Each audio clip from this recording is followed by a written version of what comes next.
जय Hind, Vande Mataram. Indian exam institute में आपका स्वागत है। आज हम लोग पढ़ेंगे एनसीईआरटी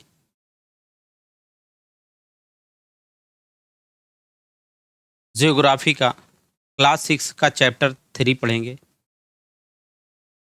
हिस्ट्री का और इससे पहले की जियोग्राफी का सारा वीडियो चैनल की प्लेलिस्ट पर अपलोड है। आप लोग नहीं देखे हैं तो देख लीजिएगा। शुरू करते हैं हम लोग। ये किसी भी एग्ज़ाम का आप तैयारी कर रहे हैं तो उसमें काम करेगा ये चैप्टर, ये वीडियो। शुरू करते हैं। पहले हम लोग बेसिक समझ लेते हैं पृथ्वी की गतियाँ। पृथ्वी की गतियों की बात करें तो पृथ्वी की गतियाँ दो प्रकार की होती हैं, एक घूर्णन गति और एक परिक्रमण गति। घूर्णन गति जब पृथ्वी अपने अक्ष पर घूमती है, मान लीजिए यहाँ कोई व्यक्ति है, पूर्व की तरफ मुंह करके खड़ा हुआ है, तो ये पूरा 360 डिग्री जब घूम लेता है अपनी ही धुरी पर, तो ये घूर्णन गति कहलाती है।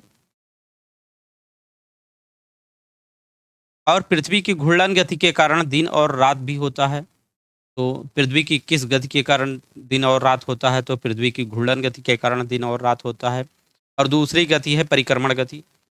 पृथ्वी सूर्य का दीर्घवृत्ताकार कक्षा में परिक्रमा करती है, सूर्य के चारों ओर घूमती है दीर्घवृत्ताकार कक्षा में 365 दिन में। 365 सही 1/4 दिन में सूर्य पृथ्वी की एक परिक्रमा पूरी कर लेता है, जिसे पृथ्वी की परिक्रमण गति कहते हैं। और इसी परिक्रमण गति के कारण ही ऋतुओं में परिवर्तन होता है। तो घूर्णन गति के कारण दिन और रात होते हैं पृथ्वी पर, और परिक्रमण गति के कारण ऋतुओं में परिवर्तन होता है। 365 से ही 1/4 का मतलब है 365 दिन, और 1/4 का मतलब है 1/4। 24 घंटे में एक घूर्णन पूरा कर लेती है पृथ्वी, तो 24 घंटे का पृथ्वी पर दिन माना जाता है। 1/4 से इसको गुणा कर लेंगे, 4 छंग 24, 6 घंटे आ जाएगा, अर्थात 365 दिन और 6 घंटा। 365 दिन और 6 घंटे में पृथ्वी सूर्य की एक परिक्रमा पूरी कर लेती है। और हम लोग जो एक वर्ष मानते हैं उसको 365 दिन का मानते हैं। 6 घंटे को दिन में नहीं जोड़ते हैं। 6 घंटे को हम लोग 6 घंटे को सॉरी 6 घंटे को 6 घंटे को हम लोग दिन में नहीं जोड़ते हैं। और प्रत्येक 4 वर्ष में इन 6 घंटों को प्रत्येक 4 वर्ष बाद 6 + 6 + 6 4 साल में ये 24 घंटे हो जाते हैं, अर्थात एक दिन हो जाता है। तो प्रत्येक 4 वर्ष बाद एक साल में 366 दिन होता है। 366 दिन, जिसे लीप वर्ष भी कहा जाता है। लीप वर्ष कहा जाता है इसे। और जो ऐसा सन जैसे 2020 की बात करें या 2024 चल रहा है, ऐसा ईयर जो 4 से पूरा पूरा विभाजित हो जाए, उस वर्ष 366 दिन होता है और उसे लीप वर्ष कहा जाता है। पृथ्वी की बात करें तो पृथ्वी, ये माना कि एक पृथ्वी है। पृथ्वी पूरी तरह से गोल नहीं है, ये हमने सिर्फ बनाने के लिए लिया है, बाकी चित्र आगे है, हम लोग इसे पढ़ेंगे। ये पृथ्वी मान लीजिए, पृथ्वी पूरी तरह से गोल नहीं है, थोड़ा गोल ही बना लेते हैं हम लोग।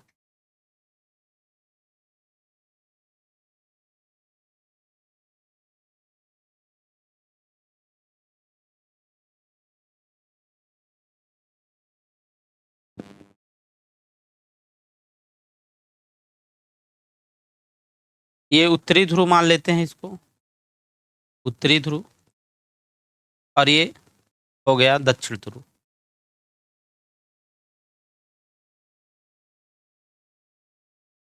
और इधर विषुवत रेखा या भूमध्य रेखा, जो 0 डिग्री रेखा कहलाती है, 0 डिग्री, ये पृथ्वी को लगभग 2 समान भागों में बांटती है। इधर उत्तरी भाग, ऊपर की तरफ जो भाग होता है उसे उत्तरी भाग कहा जाता है। ऊपर की तरफ उत्तर और नीचे की तरफ दक्षिण होता है।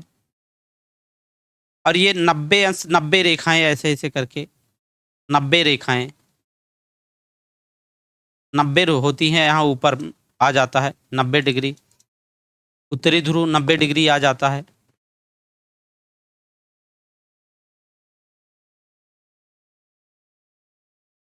इधर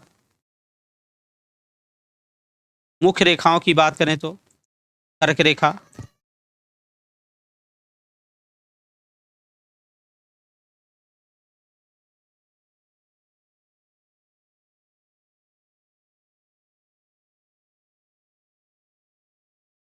मुख्य रेखा की बात करें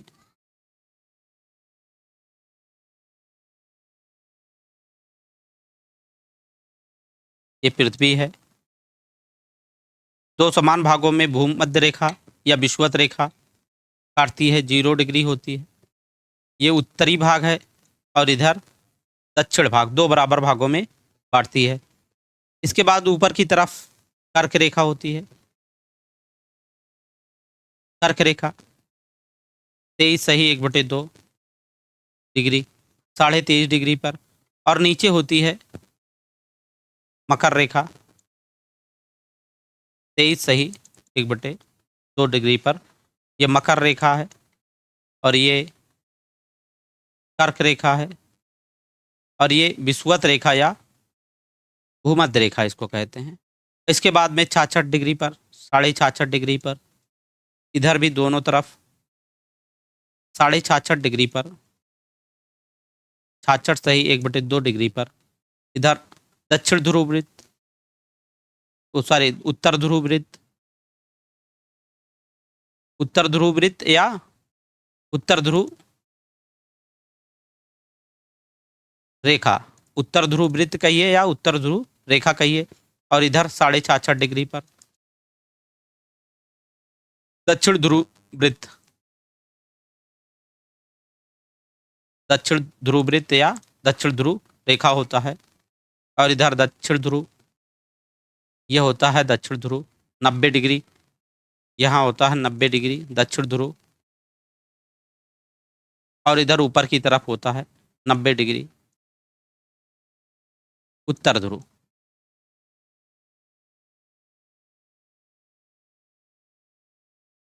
उत्तर ध्रुव होता है।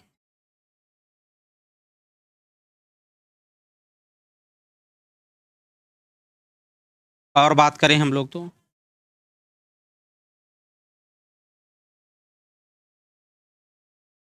भूमध्य रेखा पर, भूमध्य रेखा पर,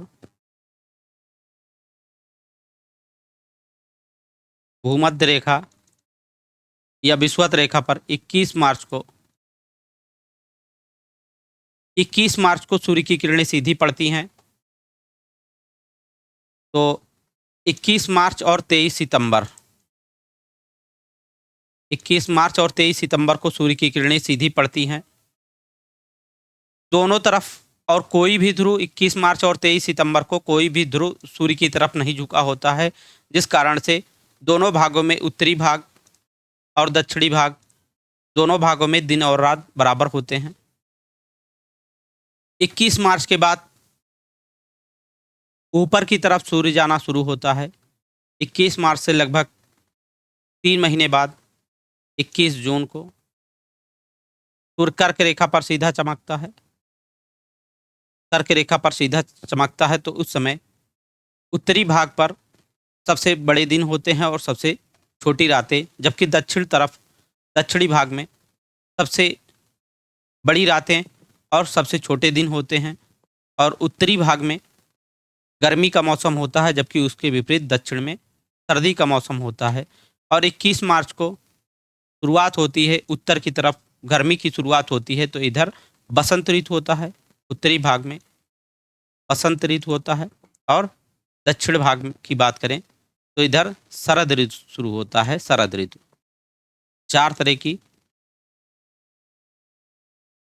ऋतुएं होती हैं, गर्मी, सर्दी, बसंत और शरद ऋतु। तो दक्षिण की तरफ जब 21 मार्च को सूर्य विषुवत रेखा पर सीधा चमकता है। तो उत्तर तरफ विषुवत वृत्त के उत्तर तरफ उत्तरी गोलार्ध में बसंत ऋतु होती है और दक्षिणी गोलार्ध में शरद ऋतु होती है।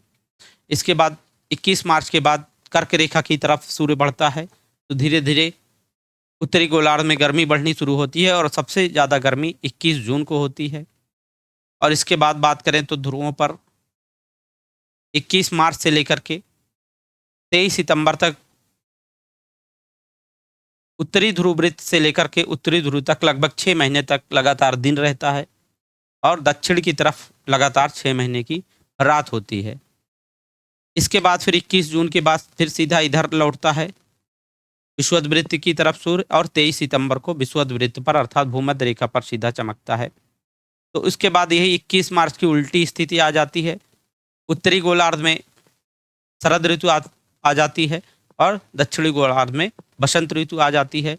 फिर 23 सितंबर के बाद दक्षिणी गोलार्ध की तरफ सूर्य बढ़ता है और लगभग 3 महीने बाद 22 दिसंबर को सूर्य मकर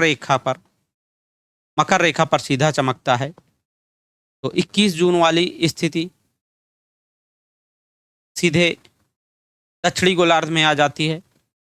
यहाँ पे उस समय दक्षिणी गोलार्ध में सबसे बड़े दिन होते हैं क्योंकि सूर्य की गर्मी मिलती है, यहाँ पे ज़्यादा सूर्य का प्रकाश मिलता है दक्षिणी गोलार्ध में।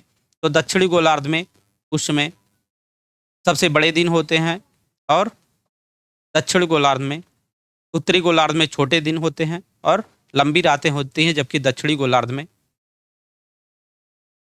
बड़े दिन और छोटी रातें होती हैं और गर्मी का मौसम होता है दक्षिणी गोलार्ध में 22 दिसंबर को और दक्षिणी गोलार्ध में उत्तरी गोलार्ध में सर्दी का मौसम होता है। अब हम लोग शुरू करते हैं और एक चीज़ समझ लेते हैं। यहाँ पृथ्वी अपने कक्ष पर एक यहाँ पे कर्क रेखा दिया गया है, विषुवत रेखा 0 डिग्री, कर्क रेखा 23.5 डिग्री उत्तरी गोलार्ध में, मकर रेखा 23.5 डिग्री दक्षिण गोलार्ध में और एक समतल कच्छा पृथ्वी का समतल कच्छा अगर सीधा खींचा जाए, ये उत्तरी ध्रुव है और इधर दक्षिण ध्रुव है। हम लोग देखते हैं अगर समतल कच्छ बनाया जाए पृथ्वी की सतह पर, समतल कच्छ बनाया जाए पृथ्वी का कक्षीय समतल जिसे कहा जाता है और इससे एक लंब खींचा जाए, तो हम लोग देखते हैं कि ये उत्तरी ध्रुव को इस बिंदु से अगर मिलाया जाए तो हम लोग देखते हैं 66.5 डिग्री का कोण बनाती है पृथ्वी। उत्तरी ध्रुव कक्षीय समतल पर 66.5 डिग्री का कोण बनाता है और पृथ्वी यानी कि ध्रुव का झुकाव, उत्तरी ध्रुव का झुकाव जबकि यहाँ होना चाहिए, यहाँ से न होकर के ये 23.5 डिग्री यहाँ पे झुका हुआ है, यहाँ से लेकर यहाँ तक 23.5 डिग्री झुका हुआ है। यानी कि उत्तरी ध्रुव का झुकाव क्या है तो 23.5 डिग्री है और उत्तरी ध्रुव कक्षीय सतह पर कितने अंश का कोण बनाता है तो 66 सही 1/2 यानी 66.5 डिग्री का कोण बनाता है। अब हम लोग शुरू करते हैं पढ़ना। अध्याय 3 है पृथ्वी की गतियाँ। पृथ्वी की गति 2 प्रकार की है, घूर्णन एवं परिक्रमण। घूर्णन परिक्रमा हम लोग देख चुके हैं। पृथ्वी का अपने अक्ष पर घूमना घूर्णन कहलाता है। सूर्य के चारों ओर एक स्थिर कक्षा में पृथ्वी की गति को परिक्रमण कहते हैं। सूर्य जो परिक्रमा करता है एक निश्चित स्थिर कक्षा में, वो कक्षा कैसी होती है, दीर्घवृत्ताकार कक्षा होती है। दीर्घवृत्ताकार कक्षा में सूर्य का चक्कर लगाती है पृथ्वी, जिसे परिक्रमण गति कहते हैं। तो वही यहाँ पे बताया गया है। पृथ्वी का अक्ष एक काल्पनिक रेखा है जो इसके कक्षीय सतह से 66.5 डिग्री का कोण बनाती है। हम लोग देख चुके हैं अभी यहाँ पे 66.5 डिग्री का कोण कक्षीय सतह पर, ये कक्षीय सतह है और यहाँ पे 66.5 डिग्री का कोण अपने अक्ष पर बना रही है। पृथ्वी का अक्ष एक काल्पनिक रेखा है जो इसके कक्षीय सतह से 66.5 डिग्री का कोण बनाती है। वह समतल जो कक्षा के द्वारा बनाया जाता है उसे कक्षीय समतल कहते हैं। पृथ्वी सूर्य से प्रकाश प्राप्त करती है। पृथ्वी ही नहीं सौरमंडल में जितने भी ग्रह, उपग्रह, क्षुद्र ग्रह, उल्कापिंड जितने हैं सारे, सभी का ऊष्मा प्राप्त करने का या प्रकाश प्राप्त करने का एक ही मात्र स्रोत है और सूर्य। तो पृथ्वी सूर्य से प्रकाश प्राप्त करती है। पृथ्वी का आकार गोले के समान है। गोले के समान है लेकिन पूरी तरह गोला नहीं है। पृथ्वी ध्रुवों पर थोड़ी सी चपटी है और बीच में उभरी है। तो इसी के लिए यहाँ लिखा गया है कि पृथ्वी का आकार गोले के समान है। इसलिए एक समय में सिर्फ इसके आधे भाग पर ही सूर्य की रोशनी पड़ती है। जो भाग सूर्य की तरफ रहता है वहाँ पे सूर्य की रोशनी पड़ती है और वहाँ पर दिन होता है, जबकि उसके विपरीत भाग में रात्रि होती है। सूर्य की ओर वाले भाग में दिन होता है, जबकि दूसरा भाग जो सूर्य से दूर होता है वहाँ रात होती है।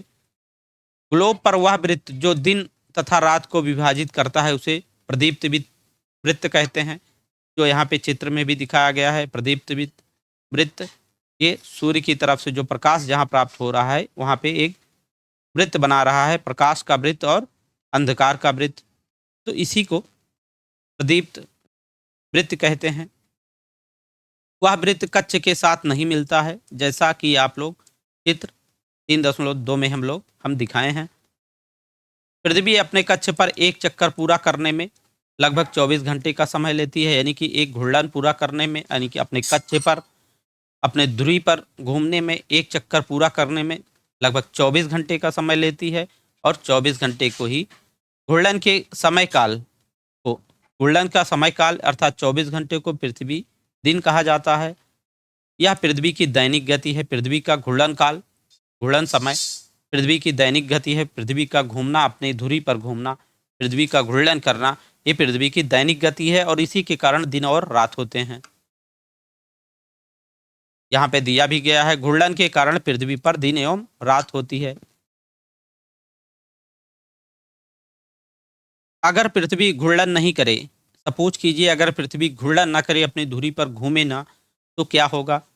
सूर्य के तरफ वाले पृथ्वी के भाग में हमेशा दिन होगा, जिसके कारण उस भाग में जहाँ पे सूर्य का प्रकाश हमेशा मिलता रहेगा उस भाग में गर्मी लगातार पड़ेगी और दूसरे भाग में हमेशा अंधेरा रहेगा यदि पृथ्वी घूर्णन नहीं करेगी। एवं पूरे समय ठंड पड़ेगी, जिस भाग में अंधेरा रहेगा वहाँ पे पूरे समय ठंड पड़ेगी और जबकि जहाँ पर लगातार सूर्य का प्रकाश मिलता रहेगा वहाँ पे लगातार गर्मी पड़ती रहेगी। इस तरह की अवस्था में जीवन संभव नहीं हो पाएगा। और पृथ्वी की दूसरी गति, जिसे परिक्रमण गति कहा जाता है, पृथ्वी की दूसरी गति जो सूर्य के चारों ओर कक्षा में होती है, दीर्घवृत्ताकार कक्षा में होती है, उसे परिक्रमण कहा जाता है। पृथ्वी एक वर्ष या 365 सही 1/4 दिन अर्थात 365 दिन और 6 घंटे में सूर्य का एक चक्कर लगाती है पृथ्वी। हम लोग एक वर्ष 365 दिन का मानते हैं तथा सुविधा के लिए 6 घंटे को इसमें नहीं जोड़ते हैं। यहाँ पे वही दिखाया गया है जो हम लोग बताए हैं। 21 मार्च को विषुवत वृत्त पर जब सूर्य की किरणें पड़ती हैं तो उसे विषुव कहा जाता है और उत्तरी गोलार्ध में बसंत ऋतु होती है और जबकि दक्षिणी गोलार्ध में शरद ऋतु होती है। यहाँ उत्तरी भाग सूर्य की तरफ झुका होता है 21 मार्च को और यही स्थिति 23 सितंबर को भी होती है, इसे भी विषुव कहा जाता है। जबकि दक्षिणी गोलार्ध में बसंत ऋतु होती है और उत्तरी गोलार्ध में शरद ऋतु शुरू होती है। और यहाँ पे 22 दिसंबर दिया गया है। 22 दिसंबर को दक्षिण अयनांत होता है। सूर्य की किरणें मकर रेखा पर सीधी पड़ती हैं तो दक्षिणी गोलार्ध में ग्रीष्म ऋतु होती है और उत्तरी गोलार्ध में शीत ऋतु होती है। 21 जून की बात करें कि 21 जून को कर्क रेखा पर सूर्य सीधा चमकता है तो उत्तरी गोलार्ध में ग्रीष्म ऋतु होती है और इसे उत्तर अयनांत कहते हैं और दक्षिणी गोलार्ध में शीत ऋतु होती है 21 जून को। पृथ्वी की परिक्रमण एवं ऋतुएं यहाँ पे दिखाया गया है, जिसे हम लोग देखें। आगे पढ़ते हैं हम लोग। 4 वर्षों में प्रत्येक वर्ष के बचे हुए 6 घंटे मिलकर एक दिन यानी 24 घंटे के बराबर होते हैं। इसके अतिरिक्त दिन को एक दिन जो 365 से 366 दिन जो होता है, एक दिन जो शेष होता है, उस अतिरिक्त दिन को फरवरी के महीने में जोड़ दिया जाता है। इस प्रकार प्रत्येक चौथे वर्ष फरवरी माह 28 के बदले 29 दिन का होता है और ऐसा वर्ष जिसमें 366 दिन होते हैं उसे लीप वर्ष कहा जाता है। पृथ्वी दीर्घ वृत्ताकार पथ पर सूर्य के चारों ओर चक्कर लगाती है। सामान्यतः एक वर्ष को गर्मी, सर्दी, बसंत एवं शरद ऋतुओं में बांटा जाता है, यानी कि 4 ऋतुओं में अपने भारतवर्ष में बांटा जाता है। गर्मी, सर्दी, बसंत एवं शरद ऋतुओं में बांटा जाता है एक वर्ष को, यानी अर्थात एक वर्ष में 4 ऋतुएं होती हैं, गर्मी, सर्दी, बसंत एवं शरद ऋतु। ऋतुओं में परिवर्तन सूर्य के चारों ओर पृथ्वी की स्थिति में परिवर्तन के कारण होता है।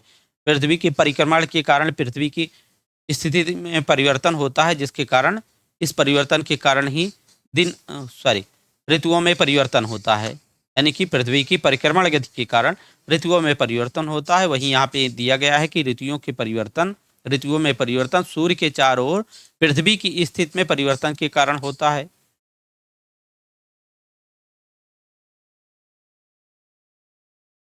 21 जून को उत्तरी गोलार्ध सूर्य की तरफ झुका होता है। 21 जून को उत्तरी गोलार्ध सूर्य की तरफ झुका होता है। सूर्य की किरणें कर्क रेखा पर सीधी पड़ती हैं। इसके परिणाम स्वरूप इन क्षेत्रों में ऊष्मा अधिक प्राप्त होती है। 21 जून को जब सूर्य की किरणें कर्क रेखा पर सीधे पड़ती हैं तो उत्तरी गोलार्ध वाले क्षेत्र में ऊष्मा अधिक प्राप्त होती है। ध्रुवों के पास वाले क्षेत्रों में कम ऊष्मा प्राप्त होती है, क्योंकि वहां सूर्य की किरणें तिरछी पड़ती हैं। कर्क रेखा के बाद की बात करें तो उधर सूर्य नहीं जाता है। वहां पे कर्क रेखा के बाद ध्रुवों तक सूर्य की किरणें तिरछी पड़ती हैं, पूरा प्रकाश नहीं जाता है, सीधा प्रकाश ना पड़ करके तिरछा प्रकाश पड़ता है। उत्तर ध्रुव सूर्य की तरफ झुका होता है तथा उत्तरी ध्रुव रेखा कौन सी है? 66.5 डिग्री उत्तरी रेखा को उत्तरी ध्रुव रेखा कहा जाते हैं। उसके बाद वाले भागों में लगभग 6 महीने लगातार दिन रहता है। 6 महीने लगातार उत्तरी ध्रुव वृत्त में, यानी कि 66.5 डिग्री रेखा उत्तरी ध्रुव वृत्त से 90 डिग्री उत्तरी ध्रुव तक के सारे भाग में, संपूर्ण भाग में जो शीत कटिबंध क्षेत्र में आता है, वहां पे लगातार लगभग 6 महीने तक दिन रहता है। चूंकि उत्तरी गोलार्ध के बहुत बड़े भाग में सूर्य की किरणें प्राप्त होती हैं, इसलिए विषुवत वृत्त के उत्तरी भाग में गर्मी का मौसम होता है। 21 जून को कर्क रेखा पर जब सूर्य होता है तो उत्तरी गोलार्ध में, विषुवत वृत्त के ऊपर उत्तरी गोलार्ध में गर्मी का मौसम होता है। 21 जून को इन क्षेत्रों में सबसे लंबा दिन तथा सबसे छोटी रात होती है। गर्मी के मौसम में 21 जून को उत्तरी गोलार्ध में जब होता है तो उत्तरी गोलार्ध में सबसे लंबा दिन तथा सबसे छोटी रातें होती हैं। पृथ्वी की इस अवस्था को उत्तर अयनांत कहते हैं। और 22 दिसंबर को दक्षिण ध्रुव के सूर्य की ओर झुके होने के कारण इसकी ठीक स्थिति उल्टी होती है। 22 दिसंबर को 21 जून की उल्टी स्थिति 22 दिसंबर को होती है। 22 दिसंबर को मकर रेखा पर सूर्य दक्षिणी गोलार्ध में के 33.5 डिग्री दक्षिणी अक्षांश पर, अर्थात मकर रेखा पर सूर्य की किरणें सीधी पड़ती हैं दक्षिणी गोलार्ध में। तो दक्षिण ध्रुव के सूर्य की ओर झुका होता है और दक्षिण ध्रुव सूर्य की ओर झुकी होने के कारण 22 दिसंबर को मकर रेखा पर सूर्य की किरणें सीधी पड़ती हैं। क्योंकि सूर्य की किरणें मकर रेखा पर लंबवत पड़ती हैं, इसलिए दक्षिणी गोलार्ध के बहुत बड़े भाग पर प्रकाश प्राप्त होता है। इसलिए दक्षिणी गोलार्ध में लंबे दिन तथा छोटी रातें वाली ग्रीष्म ऋतु होती है। यानी कि 22 दिसंबर को जब दक्षिणी गोलार्ध में सूर्य होता है तब उस समय दक्षिणी गोलार्ध के संपूर्ण भागों पर, पूरे भागों में दक्षिणी गोलार्ध के उस समय ग्रीष्म ऋतु होती है, जबकि उत्तरी गोलार्ध में शीत ऋतु होती है। इसके ठीक विपरीत स्थिति उत्तरी गोलार्ध में होती है। पृथ्वी की इस अवस्था को दक्षिण अयनांत कहा जाता है। ऑस्ट्रेलिया में ग्रीष्म ऋतु में क्रिसमस का पर्व मनाया जाता है। 25 दिसंबर को क्रिसमस मनाया जाता है। 25 दिसंबर को भारत में उस समय सर्दी का मौसम होता है। जबकि ऑस्ट्रेलिया में उस समय गर्मी का मौसम होता है। तो ऑस्ट्रेलिया में क्रिसमस का त्यौहार ग्रीष्म ऋतु में मनाया जाता है, अर्थात गर्मी में मनाया जाता है। 21 मार्च एवं 23 सितंबर को सूर्य की किरणें विषुवत वृत्त, इसी को कहा जाता है भूमध्य रेखा, 21 मार्च एवं 23 सितंबर को सूर्य की किरणें विषुवत वृत्त पर सीधी पड़ती हैं। इस अवस्था में कोई भी ध्रुव सूर्य की ओर नहीं झुका होता है, इसलिए पूरी पृथ्वी पर दिन एवं रात बराबर होते हैं और इसे विषुव कहा जाता है। क्योंकि इस दिन सूर्य की किरणें विषुवत वृत्त पर सीधी पड़ती हैं, इसलिए इसे विषुव कहा जाता है। और इस दिन दिन और रात बराबर होते हैं। संपूर्ण पृथ्वी पर कोई भी ध्रुव सूर्य की तरफ नहीं झुका होता है। 21 मार्च एवं 23 सितंबर को 23 सितंबर को उत्तरी गोलार्ध में शरद ऋतु होती है। 23 सितंबर के बाद उत्तरी गोलार्ध की तरफ सूर्य बढ़ता है, तो 23 सितंबर को उत्तरी गोलार्ध में शरद ऋतु होती है, जबकि दक्षिणी गोलार्ध में बसंत ऋतु होती है। 21 मार्च को स्थिति इसके विपरीत होती है, जबकि उत्तरी गोलार्ध में बसंत ऋतु एवं दक्षिणी गोलार्ध में शरद ऋतु होती है। यानी कि ग्रीष्म ऋतु से पहले आती है बसंत ऋतु और सर्दी ऋतु से पहले, शीत ऋतु से पहले आती है शरद ऋतु। इस तरीके से हम लोग जान सकते हैं। इस प्रकार स्पष्ट है पृथ्वी के घूर्णन एवं परिक्रमण के कारण दिन एवं रात तथा ऋतुओं में परिवर्तन होता है। पृथ्वी के घूर्णन गति के कारण दिन एवं रात होता है और परिक्रमण के कारण ऋतुओं में परिवर्तन होता है। अभ्यास प्रश्न दिया हुआ है, इसको भी हम लोग पढ़ेंगे। पृथ्वी के अक्ष का झुकाव कोण क्या है? पृथ्वी के अक्ष का झुकाव कोण यानी पृथ्वी अपने अक्ष पर 23.5 डिग्री झुकी हुई है। अगर यहाँ पे समतल कक्षा में कितने कक्षीय समतल में कितने अंश का कोण बनाती है? तो फिर 66.5 डिग्री का कोण बनाती है। पृथ्वी अपने अक्ष पर पृथ्वी का अक्ष कक्षीय समतल पर कितने अंश का कोण बनाता है? अगर यही पूछ लिया जाता है तो 66.5 डिग्री का कोण बनाता है। और जबकि कितने अंश पृथ्वी का अंश का झुकाव कोण क्या है? तो 23.5 डिग्री का झुकाव है। घूर्णन एवं परिक्रमण को परिभाषित कीजिए। पृथ्वी का अपने अक्ष या धुरी पर घूमना ही घूर्णन कहलाता है, जिसके कारण दिन और रात होते हैं। और परिक्रमण की बात करें तो परिक्रमण पृथ्वी का सूर्य की चारों ओर चक्कर लगाना, दीर्घवृत्ताकार कक्षा में चक्कर लगाना पृथ्वी के परिक्रमण गति कहलाती है, जिसके कारण ऋतुओं में परिवर्तन होता है। लीप वर्ष किसे कहते हैं? तो 300 ऐसा वर्ष जिसमें 366 दिन हो उसे लीप वर्ष कहा जाता है, जो प्रत्येक 4 वर्ष में आता है। और ऐसा वर्ष जो 4 से विभाजित हो जाए, जैसे 2024 4 से विभाजित हो जाएगा, कट जाएगा, तो ऐसे वर्ष में 366 दिन होते हैं। और फरवरी 29 दिन की होती है, तो ऐसा वर्ष लीप वर्ष कहलाता है। उत्तर एवं दक्षिण अयनांत में अंतर क्या है? तो 21 जून को उत्तर अयनांत होता है। उस समय उत्तर गोलार्ध में, उत्तरी गोलार्ध में सबसे बड़ी दिन होते हैं, गर्मी का मौसम होता है और सबसे छोटी रातें होती हैं। इसे उत्तर अयनांत कहते हैं। जबकि 22 दिसंबर को इसका उल्टा 22 दिसंबर को मकर रेखा पर सूर्य की किरणें होती हैं, तो इसे दक्षिण अयनांत कहा जाता है। और इस समय दक्षिणी गोलार्ध में सबसे बड़े दिन और गर्मी का मौसम होता है, जबकि सबसे छोटी रातें होती हैं। और इस स्थिति को दक्षिण अयनांत कहा जाता है। विषुव क्या है? तो 21 मार्च और 23 सितंबर को